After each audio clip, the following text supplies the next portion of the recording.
La famille, les camarades, j'ai besoin de vous. Ce jeudi 30 mai, je suis poursuivi devant le tribunal de justice de Paris. Je vous explique pourquoi.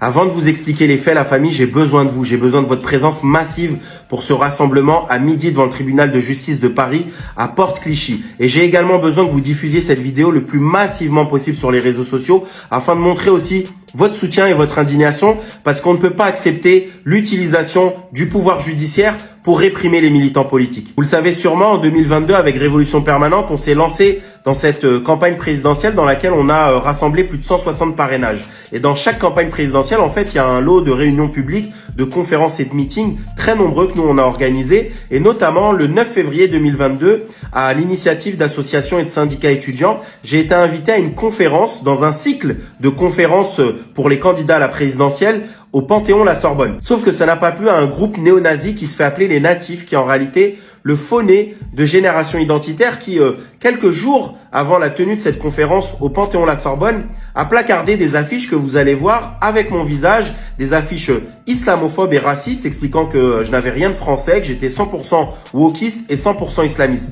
En plus de cela, vous allez voir cette vidéo d'Étienne Cormier qui est ni plus ni moins que l'ancien porte-parole de Génération Identitaire et qui appelle clairement dans cette vidéo à empêcher coûte que coûte ma venue au Panthéon-La Sorbonne. 9 février, la Sorbonne à Paris accueillera Anas Kazib, le candidat islamiste à la présidentielle. Aujourd'hui, elle accueille tout ce qu'il y a de plus déshonorant dans le paysage politique français. Anas Kazib, c'est une chimère qui allie le pire de notre pays, l'islamisme radical et le wokisme le plus virulent. Sa venue est une insulte aux étudiants et à tous les génies qui ont marqué notre peuple, qui sont passés par ces bancs et dans ces salles. Partout et tout le temps, nous devons dénoncer ces compromissions avec les islamistes. Les islamistes n'ont pas leur place ni dans nos universités, nulle part ailleurs dans notre pays. Cette vidéo ainsi que ce placardage raciste dans le quartier latin a suscité énormément d'indignation et de soutien, ce qui fait que le 9 février 2022, devant le Panthéon-La Sorbonne, il y avait des centaines de personnes qui sont venues pour participer à cette conférence. Et puis, la présidence de la Sorbonne n'a pas permis en fait la tenue de la conférence, n'a pas laissé entrer la foule importante qui était présente pour aussi dire non à l'extrême droite, dire non à la pression des groupes identitaires. Et donc, il y a eu quelques prises de parole comme ça qui se sont organisées sur le trottoir. Et puis, 2 semaines plus tard, on m'a convoqué au commissariat en m'expliquant que Monsieur Kazib, vous avez organisé une manifestation interdite sans déclaration. Donc vous comprenez, moi je suis invité pour une conférence par des associations et des syndicats étudiants et puis on m'explique finalement que le parquet veut m'entendre dans cette organisation de manifestation. C'est lorsqu'on est un ouvrier, lorsqu'on se bat, on est convoqué au commissariat. C'est l'ensemble de notre camp social qui est convoqué au commissariat aujourd'hui. Je suis en soutien d'Anas, en soutien aussi de tout ce combat-là. Ils ont peut-être les armes, mais nous on a l'arme la plus forte, c'est qu'on n'a pas peur d'eux. C'est un ouvrier, il connaît la réalité des vrais Français. Mais allez dire à ces personnes qui sortent de l'ENA là, les fils à papa, ils vont faire quoi pour nous? Ils connaissent, est-ce qu'ils savent c'est quoi travailler ces gens-là? Sortir de chez soi à 3h du matin et rentrer à 14h, ils le savent ça? Anas n'est pas aimé des sondeurs. Anas n'est pas aimé des médias. Eh bien nous, c'est pour tout ça que nous aimons beaucoup Anas. Un message pour Anas Kazib, il est parti maintenant, mais de la part d'Adèle Haenel.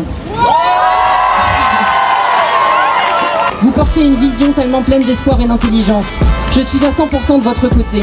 La France aurait aujourd'hui une autre tête si les propositions politiques de Révolution Permanente, si l'intelligence sensible d'Anas avait été autant médiatisée que les propos de l'extrême droite. On n'en serait pas là, parce que ce que vous dites est puissant et contagieux. Merci de nous rendre collectivement plus intelligents.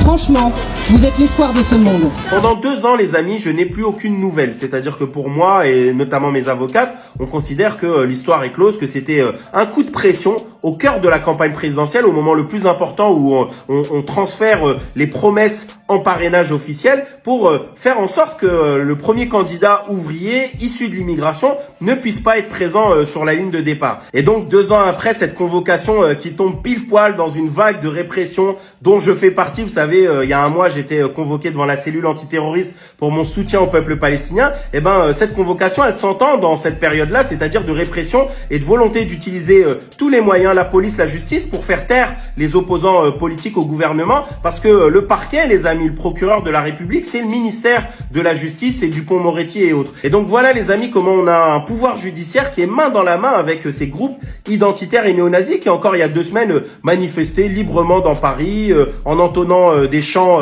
racistes, en faisant des saluts nazis, avec des drapeaux néo-nazis et autres. Et de l'autre côté, en fait, d'une certaine manière, le fait qu'on me poursuive en justice, c'est d'adouber ce groupe identitaire-là qui a fait des affiches racistes avec mon visage, qui a menacé d'empêcher cette conférence. Donc c'est moi qui suis en tort et c'est eux qui ont raison. C'est ça en fait ce qu'est en train de faire le parquet en me poursuivant. Donc les amis, je compte sur vous ce jeudi 30 mai devant le tribunal de justice à Paris à midi. Je vous remercie beaucoup pour votre soutien.